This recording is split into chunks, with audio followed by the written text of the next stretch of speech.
Hello, everyone. I hope you are having a good day. I'm making sure this is broadcasting. Still saying waiting. There we go. I see myself. Perfect. So we're going to get started, and my guest will be joining us momentarily. I figured I can intro him while we are waiting, and be respectful of everybody's time today. So welcome to Beyond the Comfort Zone Live. It's a show that helps you step out of your comfort zone into a place of growth and learning. For those of you who are joining us for the first time, I'm Aviva Wolmer, and I'm a Vistage chair in Atlanta, Georgia.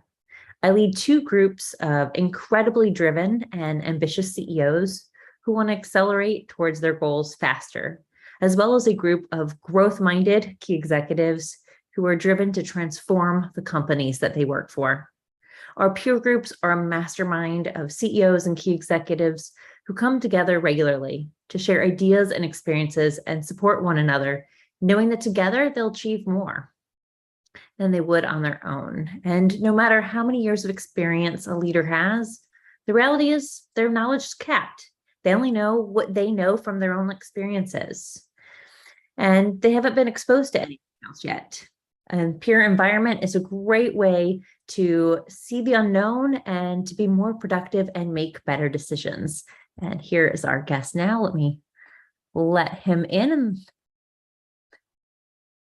properly introduce him. All right. Welcome, Brad. Hi. Better late than ever. We are live, so here you go. All right, great. Thank you. Today, I'm honored to have Brad Barth as my guest. Brad is a top asset protection attorney, as well as a very well-known Vistage speaker. He is a partner at, I'm going to pronounce the name wrong, Barth Calderon. Is that Barth Calderon, yes. Okay. And he provides counsel on a wide range of topics, from asset protection, both offshore and on domestic, probate, trust administration, business succession planning, real estate transactions, and anything and everything basically around asset protection and business transactions. Today, though, Brad is going to focus and give you guys some tools and strategies on protecting both your personal and your business assets against unforeseen liability. Yes. Something in this world that is important for every single one of us. So Brad, welcome. I'm very excited to have you. Well, glad to be here. Thank you very much. For those who are joining us live today, please put your questions or your comments in chat. I will be monitoring them and try to take as many of your questions as possible and integrate them. And let's get going. Right. So Brad, just to throw you right under as let's go for it. Let's do jump in. Tell us a little bit about asset protection and why it's just even important for something to be, for a business owner or a leader to be paying attention to. Great. Well, thank you. Thank you. First of all, thank you very much for having me as your speaker. I appreciate the opportunity to speak to your audience. And it's a great question to lead off with. And when I give this talk to a business community, I normally start off with this to kind of an awareness question is what you're asking, is that most people, business owners, high net worth individuals, typically are familiar with working with a financial advisor in their overall financial affairs. And there are 5 key areas of a comprehensive financial plan. And you basically have your insurance planning, tax planning, investment planning, retirement planning, and estate planning. Those are your 5 key segments of a comprehensive financial plan. But when you look at any one of those sectors, you're looking at differentials that may impact maybe like 1, 2, 3, 4, 5, or 6%. Say, for example, you want your investment portfolio to go from 4% to 8%. Okay, or maybe you want to reduce your taxes by a couple of percentages, or maybe you want your retirement plan to do a little bit better. These are all pretty much single-digit differentials, and if you're lucky and fortunate enough, maybe it's a double-digit. And they're in the mid-teens. But when it comes to liabilities, and that's what all of us have, high net worth individuals, business owners, we have a whole spectrum of potential liabilities. If you get sued, Now the impact on your net worth, on your business, is not a single digit differential. It's not 1, 2, 3, 4%. It's 30%, 40%, 50%, 60%. And in some cases, in the worst case scenario, we've even seen businesses that go under or file for bankruptcy simply because they're overwhelmed by the amount of liability, or they just say, listen, I've had enough of this. I just can't keep up with the liabilities that are basically constantly being imposed on me. So I always like to say that, how does it kind of fit in? I call asset protection the sixth element of that comprehensive financial plan. We're also busy focused working on, at the business model, right? The Vistage model. You're so involved in the business, you're not focusing on the business. As we're all so busy working about our overall net worth, we need to basically take a look back and make sure that we're aware that we have these potential attacks on our net wealth. We need to give ourselves some financial self-defense. And that is really what any kind of asset protection planning or mitigation or risk mitigation is all about. And every single one of everybody of your audience is doing some form of it.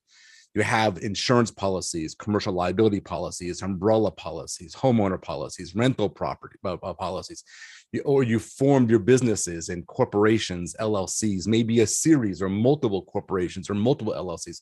You've taken some steps to mitigate the liabilities and to separate assets from liabilities. So coming from an asset protection planner's point of view, we're looking to basically make that into a more comprehensive global plan that fits within the business model, your financial planning model, and ultimately your estate and succession model. To me, that's kind of what asset protection is all about. So the why at the end of the day is, it's great to do all the forward-looking things to try to gain points, but if we're not paying attention to the risks, we can lose it all anyway. we call it, you get blindsided, right? We all, it comes from the most unlikely of places. Things that our kids do, spouses do, employees do, product stream of commerce that we do. It could be something our dog does. I've been doing this, Aviva, for 20. I'm on my 25th year, 24th, 25th year practice. And I still am amazed at the creativity of the plaintiff's bar to come up with the ways to impose liability on our business owner client base. Well, so let's talk about, people seem to take kind of haphazard steps, it seems like, most often. So let's talk about some steps that my viewers can take after watching this today. Sure. You mentioned LLC, S Corp, and some of those. Can you tell us the difference between the two and what protections you get from each? Yeah, sure. Great. So basically, most people are familiar with LLCs or corporations, or at least they've heard the terms, but they may not know exactly what the pros and cons, what the strengths and what the weaknesses are of each. And I like to use the kind of like the broad statement. I steal this from my father, is that there's a category called pets, but within pets there's cats and there's dogs, right? So you have two completely different creatures under one category of pets. So when it comes to like limited liability entities, that's kind of like this broad category. You have corporations, you have LLCs, you have limited partnerships, you have some forms of trusts. They're all very, very different. And so they all have their strengths and they all have their weaknesses. And when you're looking at entities, and this is kind of where I don't want to lose your audience too much, but when you're looking at an entity, you got to make sure that you understand, you need to always know where the potential plaintiff is, where's the potential creditor. Because when it comes to activities that happen inside the enterprise, and whatever that enterprise is, it could be an employee driving a car, it could be a hamburger that you're making, it could be an employee liability matter. Those are activities that occur as a result of the enterprise itself. So those are, we call, internal creditors. So maybe a tenant that slips inside the building that's held inside the LLC. That's coming up from the enterprise, and that's internal. But you also have to know that as an owner of these assets, there may be creditors or plaintiffs that are outside that. So you may own a rental property, but you could be driving your personal vehicle completely unrelated to the business. But now, since you own that rental business, your creditor may be able to attack that. So we call that external. So it's very important that we know if the creditor in question or the client's potential source of liability Are they worried about internal activities, or are they also worried about external activities? And so the tools that we use vary. So for example, in many states, and it's one of the benefits of being a Vistage speaker for so many years, is I do get to travel the country and at least look at the laws in those individual states. That a lot of the laws protect activities inside corporations or inside LLCs. So from an internal point of view, there's not really much difference. But from an external point of view, can somebody grab the corporation? Can someone grab the LLC? Those things are very different. You're the owner, you have an accident, or maybe your spouse has an accident, maybe one of your children has an accident, maybe the dog bites someone and has an accident, maybe you have a liability from source number A and they're coming after assets number B. The question is, can they grab those assets? Can they grab those assets? Asset protection. Now that's where corporations and LLCs are very, very different. Corporations, there's a high potential to grab those and take some control, whereas LLCs, that's not so much the case, depending upon where they're set up. There's just different types of remedies that are available to the different types of entities. And so you have to take a look at the potential source of liability, what percent ownership that you have, voting versus non-voting, what states these things are, or what these entities are organized in. Not all states are created equally. And so to answer the question, is that the tools that we use vary. So that's the LLCs, it's corporations, and also various forms of trusts. Some trusts have great protection in one direction, but very little protection in another direction. So it's so these are the tools, these are building blocks that we use. We kind of stack them together to build up an asset protection wall for our clients. So really, without having a more clear understanding, because every case is its own unique set of circumstances, assets, potential liabilities. I say, know thy creditor and know what assets they're really looking to protect. And it's from that we kind of formulate an asset protection plan. It's not, I say this, there's no one silver bullet, as you like to say, right? There's never silver bullets, not for anything. Yeah, that's right. Yeah. So when you work with someone, do you sit down with them individually and try to just kind of figure out what their most likely risks are and attack those? Yeah. So basically we typically work with start off with a personal financial statement, right? So basically, who are you? I need to know who you are. When you're getting involved in asset protection, well, the first thing you need to know is what are your assets, right? So you got to know what the assets are. And that's what I'm saying. Every client has unique makeup. And then now, not only what are the assets are, how are those assets held? Do you have a brokerage account in your individual name? Is a brokerage account in a trust? Have you received an inheritance? So now, how are those assets held? And once you know what the assets are and how they're held, now though, or even what existing encumbrances, like a mortgage on a property, for example, now you have to take a look at and say, okay, now what are the risks, right? What do you do? Are you a school teacher? Or are you a business owner, right? Are you involved in demolition? Are you blowing stuff up, right? I mean, right? Do you own 5,000 doors in apartment buildings, right? You got what's your liability profile? What's your risk profile? So then when you look at the assets, what type of vulnerabilities are inherent within those assets? Now you look at the risks, the liabilities. Who are you? And then from there, it's called the old Venn diagram, right? And then from there, you find out where are the areas that we need to address. And then that's what we start working with them. So yeah, so we do have to know, we got to know who the client is for sure.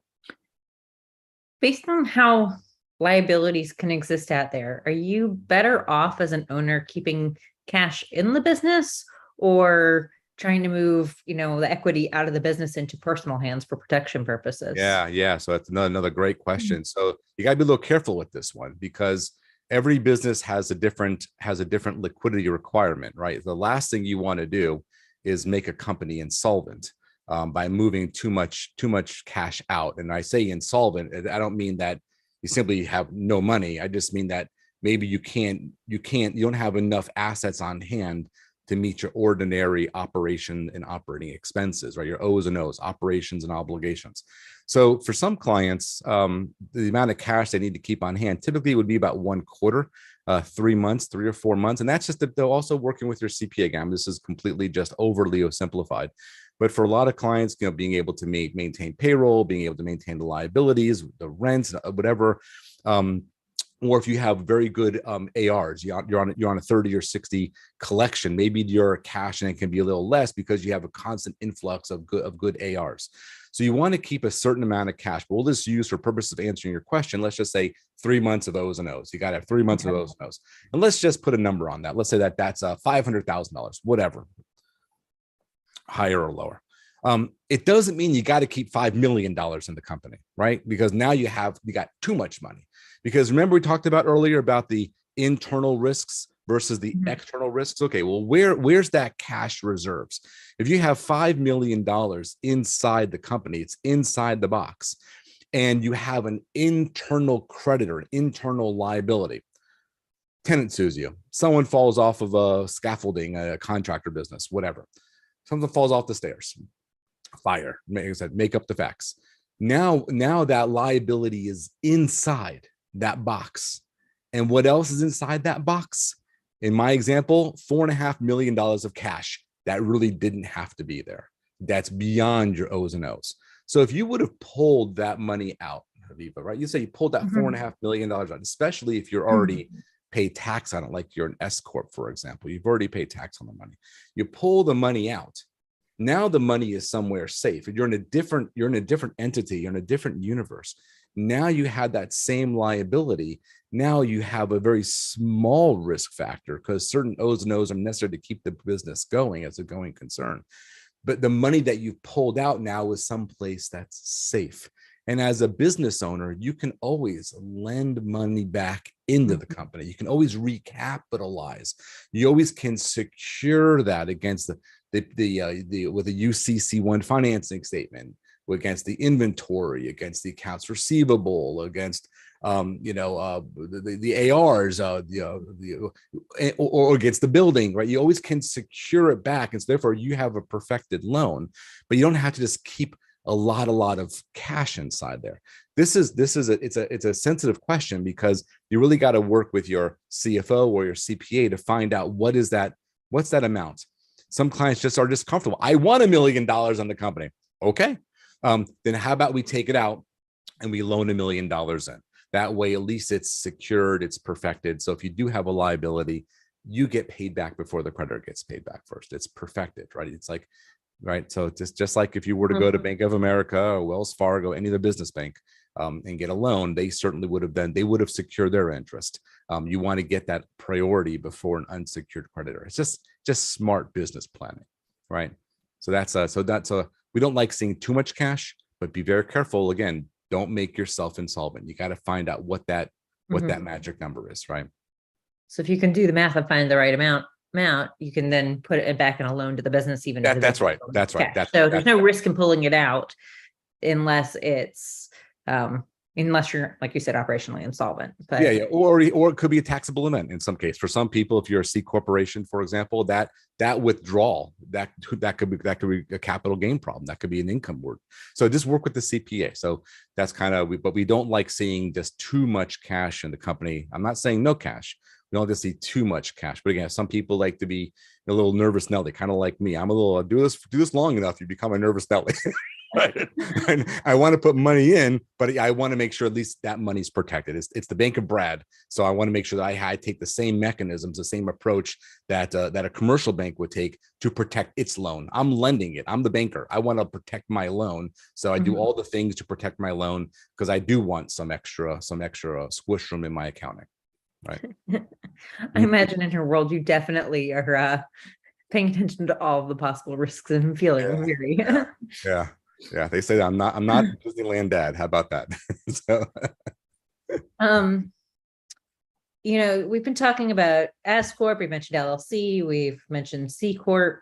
And I know it's different for each business what's best, but can a business convert between them without having major tax issues or other things if they determine that where they are today is not really where they should be based upon the asset protection? Yeah, this actually is surprisingly unknown. So it's a great question. And I say surprising not only to my business owners, but even to tax professionals, with all due respect to that industry.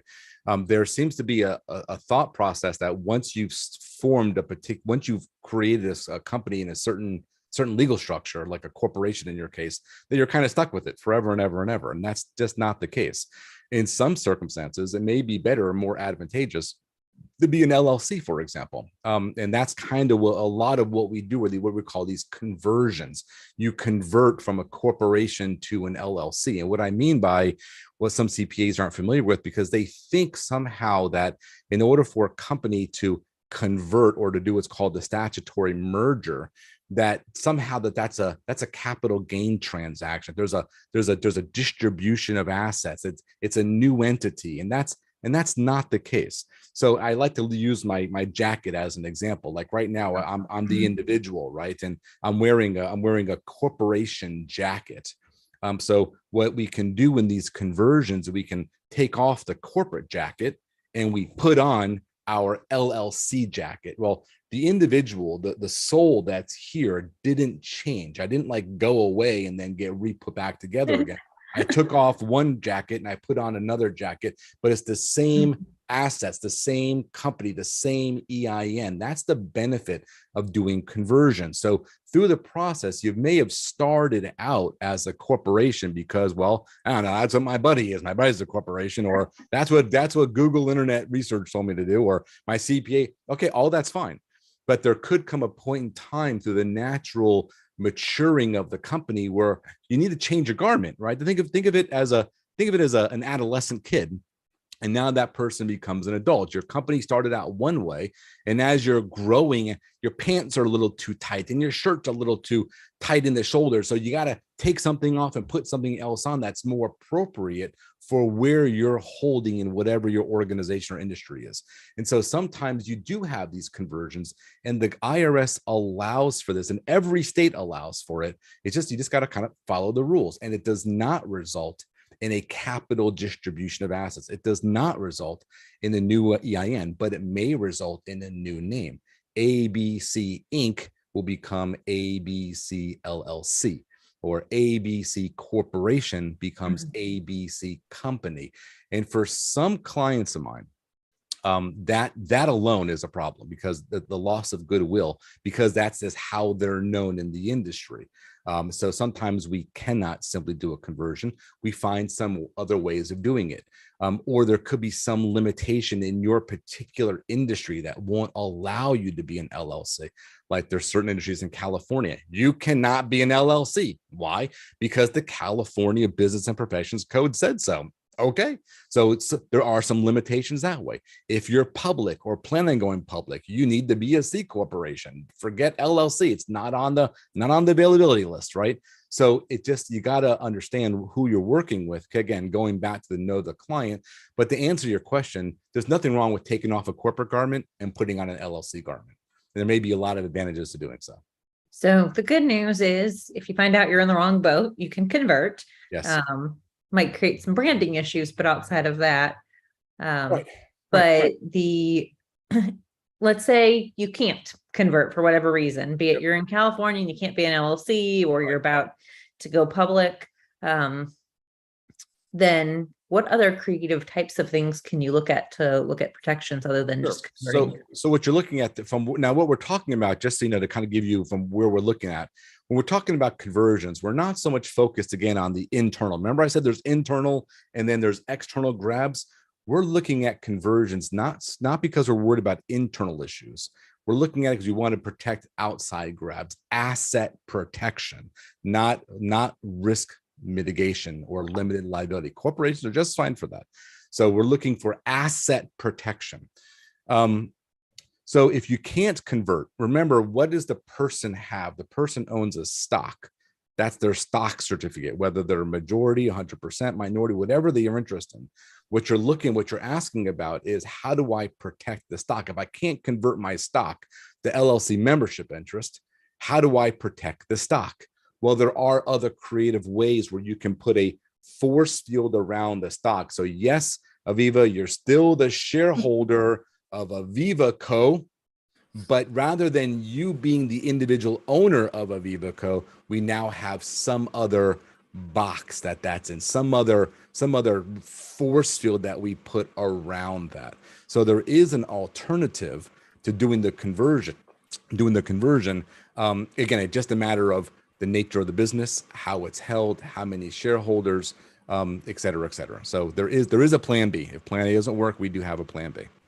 Okay, so when you're putting a force field, nice box around the shares, are you talking things like trusts, or are there what other types of things exist out there to? Okay, well, again, I'm sorry, but it's the depends answer, right? It depends on the nature of the business, depends on how it's taxed, right? So depends if it's a minority or a majority. But yes, the answer is that we could use LLCs, we could use trusts.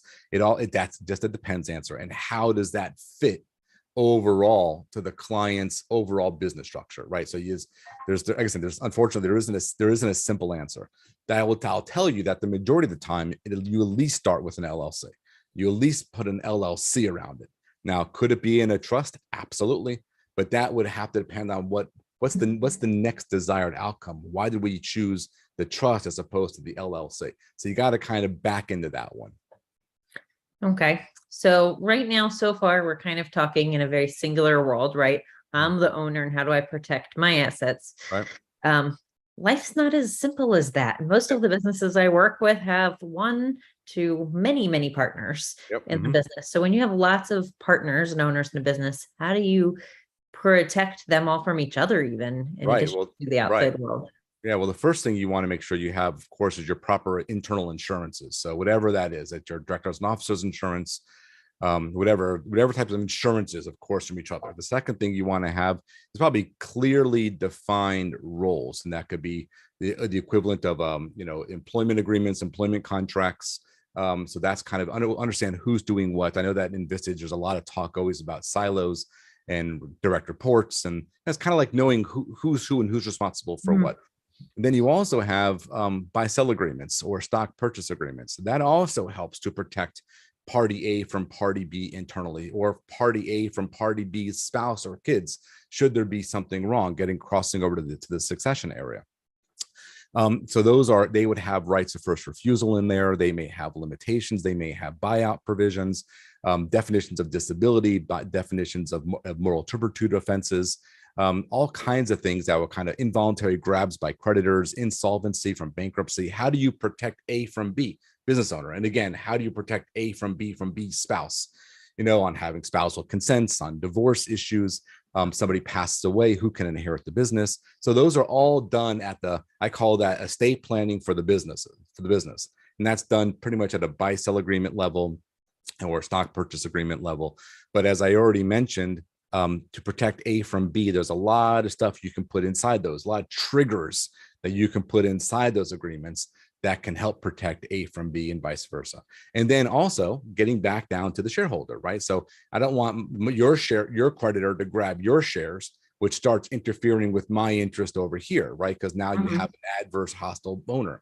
So those involuntary grabs by creditors can be a triggering event on buy sells, or using what we just talked about, LLCs, trusts, or converting from corporation to LLC. These are all things that we use to help protect A from B and B from A, right? These are all the tools. So you're 100%. We're not talking one dimensional, right?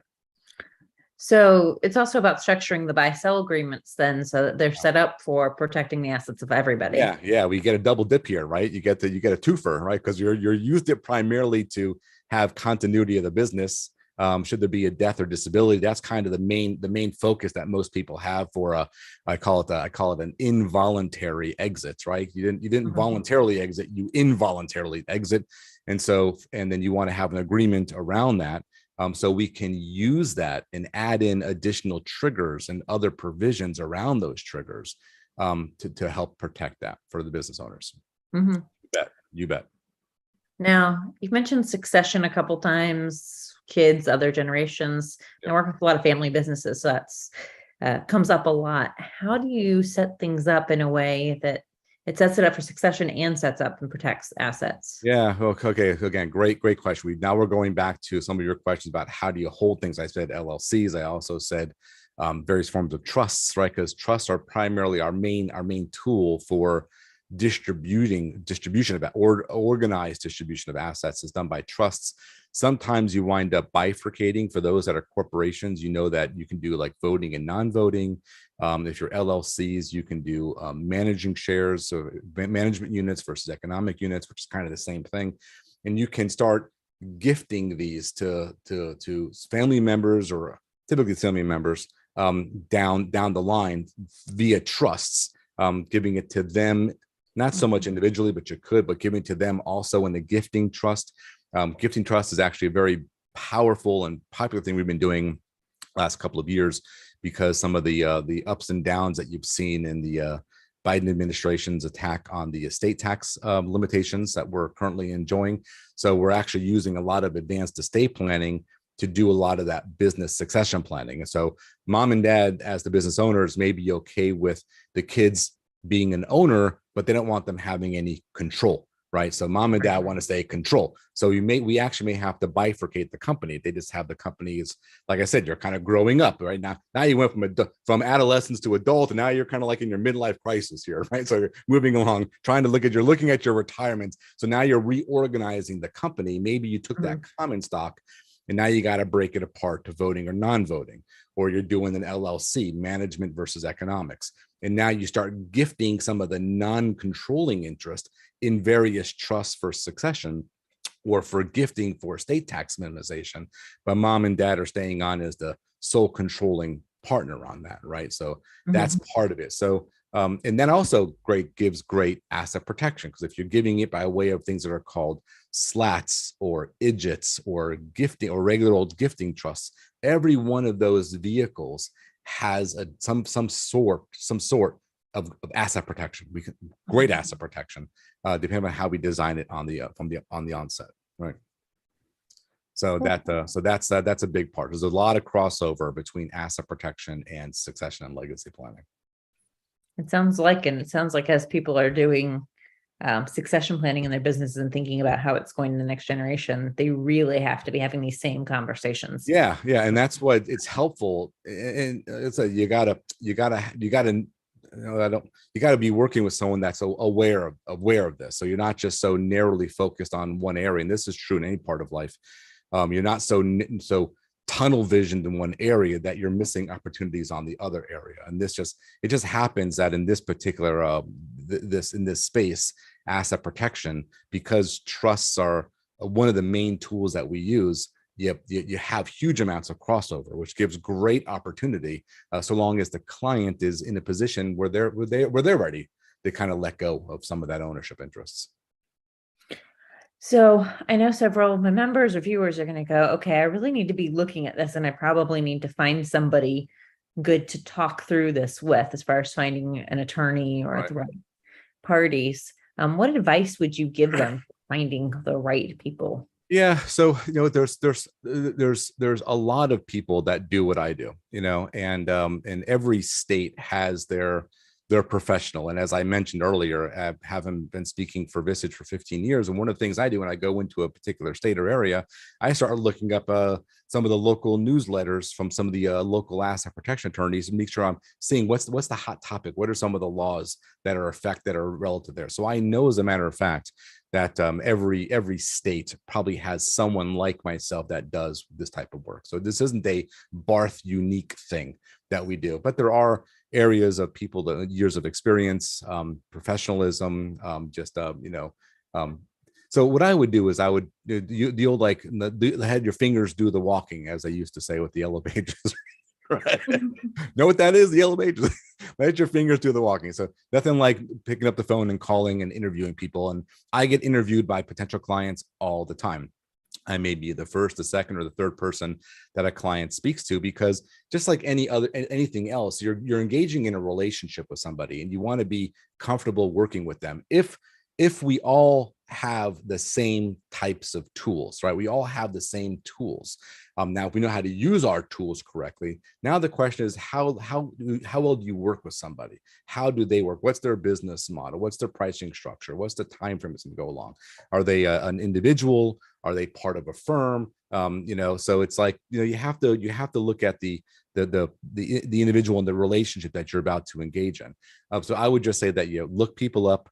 find those that you may be of interest in, and then certainly interview at least one or two, maybe more if you like, and then ultimately you make your decision. Right?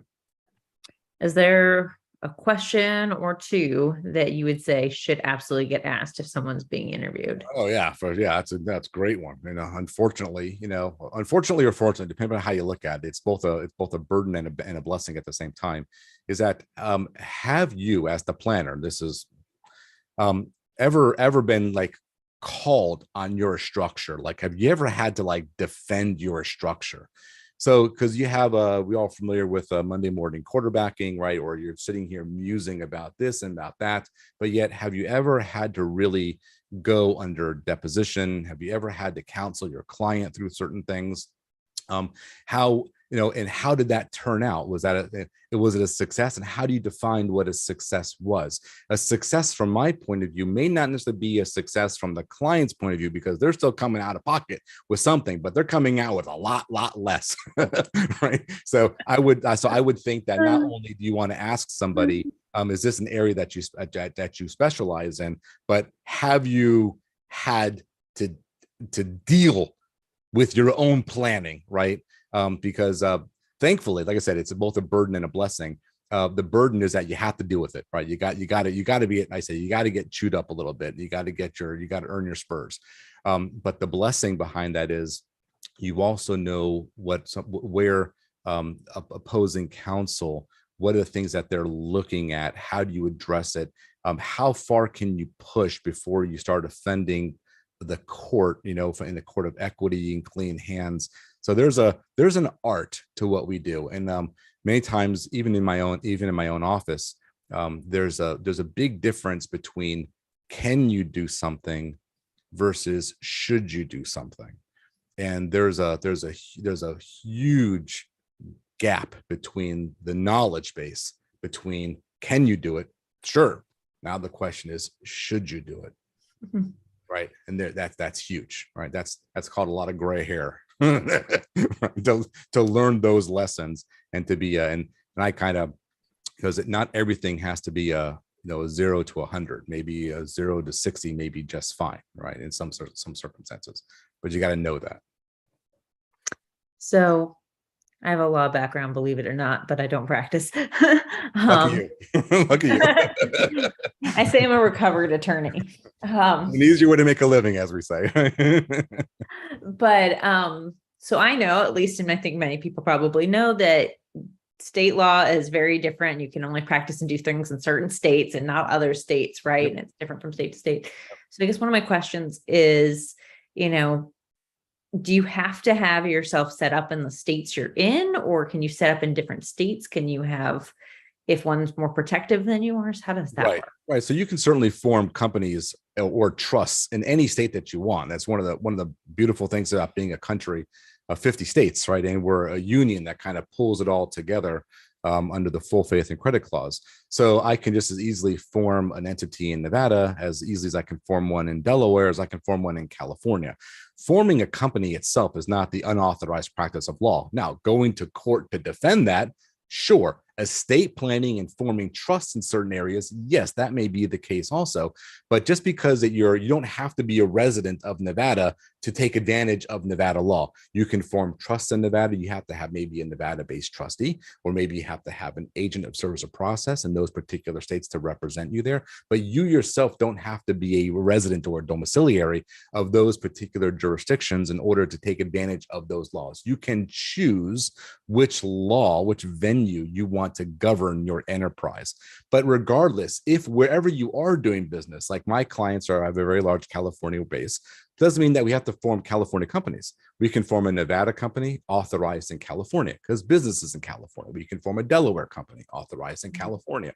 So you can pick and choose what state law you want for whatever reason. You don't have to be a resident there, but wherever you are a resident and wherever you are doing business, wherever the brains of the activity and the hands of the activity, you do have to be registered in those states. But doesn't mean that you have to like I said, live there. You can certainly take advantage of, and it's one of the beautiful things about our country is that we have so many different options, and not all states are created equally. So I'm sure your listening audience has come across a lot of like South Dakota stuff, and you hear Wyoming, and you hear Nevada, and you hear Delaware, and you hear Florida. There are reasons why these are hubs of businesses or hubs of asset protection tools, and you don't hear a lot of like protect your assets, form a California company. Right. It's good. It doesn't, with all due respect to California, right? There's certain, there's certain things that you want to take a look at. So that's the answer to that question. So understanding various state laws and the advantages of forming things in certain states also really plays a role into this, because Yeah, you would be able to be much more protected. That's a lot of businesses form in Delaware, so right for a reason. That's right. Okay, that's helpful. What is something I haven't asked you yet that you typically get asked that I should be asking? For business owners, one of the big things, and it's a hot topic, and I think if we end without at least addressing this, I think that we may have failed.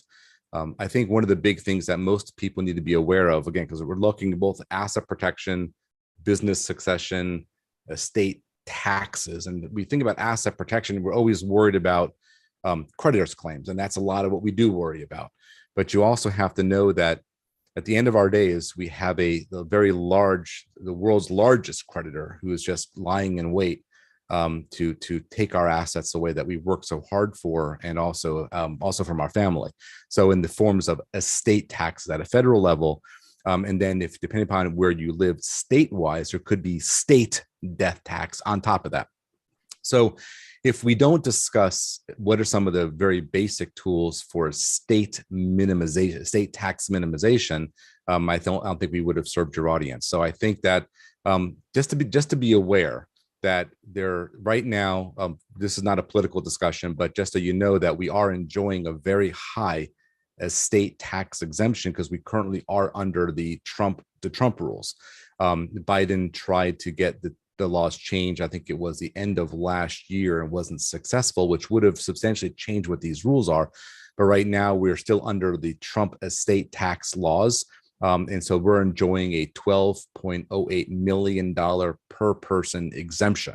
Now, what does that mean? That means that each individual who's a U.S. citizen can transfer up to $12.08 million of net assets from Gen 1 to Gen 2 without incurring any estate tax, which starts federally at about 40%. Then you got to add your state stuff on top of that. State limitations may be much lower. I'm just talking about a federal level. And this is, I think I'm making up a word here, unprecedentedly high, right? It's the highest exemption that we've ever had in the country. When I started practicing, it was 675, the exemption, then it went to 1 million, then it went to 2 million, then it went to 3 or 2.5, then 3.5 million. And then under Obama, it went to 5. And now we were like, oh my gosh, $5 million. That's crazy. Then Donald Trump came in and just doubled it and made 10, and which now with inflation, we're at 12.08. So it's an unbelievable opportunity for succession from Gen 1 to Gen 2. And if you're married, you get to double that up. So it could be a potential of $24 million from Gen 1 to Gen 2 before the government comes in and starts grabbing those assets away. Unfortunately, the current administration has a true attack on multi-generational transfers of wealth. And you've seen that in the Biden platform at the end of last year, and also what he's proposing to become effective of 1/1/23.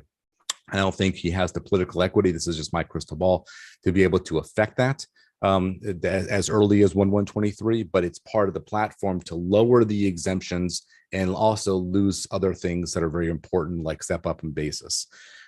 So if you don't consider now, because we do have one line in the sand, which is January 1st, 2026, which is what under the Trump law is, right? It's going to be, he wasn't able to get the estate tax repealed or make it permanent, but as of 1/1/26, it goes back to the Obama number, which would be basically from $12 million exemption per person to roughly about $6 million per person indexed.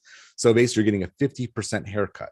So if you don't take advantage now of using tools to move assets under this 12 or $24 million opportunity space to get the estate frozen, we call it estate freeze techniques, and to allow future growth to grow out of your estate, not only for the current, your taxes, but also for your kids' taxes and your grandkids' taxes. You can basically create these dynastic asset protection trusts, these estate tax minimization trusts, which is unbelievable opportunity.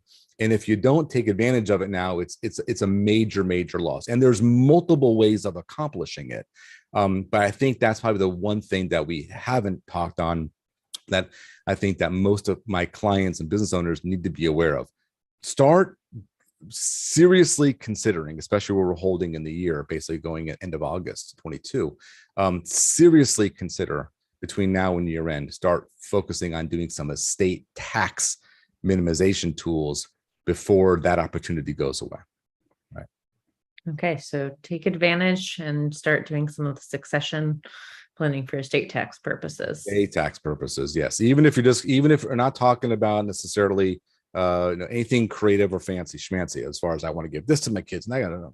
I'm just something as simple as just finding ways to reduce your estate taxes, because that runway is running out. I find it interesting. Somehow I avoided the topic, which not that I'm, afraid to talk about it, but I see business owners definitely afraid to talk about estate planning, right? Death, what happens afterwards. It's like avoided like the plague. They'll deal with the stuff for now, but when it comes to the long term, what tips or advice do you have to say for someone like me who works with them to help them realize they need to start having these discussions now? My cheeky comment is none of us got out of here alive. So what are you waiting for? Right. So that's one thing. But in reality, I look at it like, this is your business, or even the money that you've made it's a representation of everything that you've worked towards and for. It's based upon your principles. It's who you are on the inside, who you are on the public face. The dollars and the businesses represent more than just spending power. It's you get up in the morning. It's your background. It's your personal livelihood. It's what gets you going. And so it's something. It's so valuable to you. I say it's so you that you need to take care of it like you take care of yourself. And that's also applies to the asset protection. I mentioned the word getting blindsided. The blindsiding doesn't have to come from a car accident. God forbid you have some other type of event that happens in your life.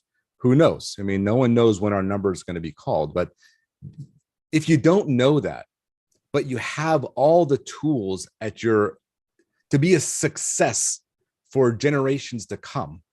You may be successful now, but you want to become successful in your next, in what you've left behind, right? Success to significance. You really want to do some planning. If you've taken the time, again, this is a little soapboxing stuff, but you've taken the time to hire the lawyers to review the contracts, to build the organization. You invested the money in the buildings and the insurance policies, and why not invest, a few $1,000s and a few hours of your time in working with your professional to protect all of it, right? It's not just, I'm just focusing on the one thing. An estate plan or a succession plan covers everything. And if the business model or the money doesn't motivate you, then what about your kids and your family, right? The legacy. Or if you don't even have that, what type of charity or you can make a difference in the community? And all that comes through succession planning. So I don't know why it would be something that a business owner doesn't want to discuss, but I do agree with you. It's one of the things that always shocks me more than anything else as I give talks over the years, is how few of my business owners actually have thought about this. But I definitely don't. Yeah, it actually is shocking. Or they've done it, but I've done it. Oh, but it's 10 years old already. It's 15 years old already, and not.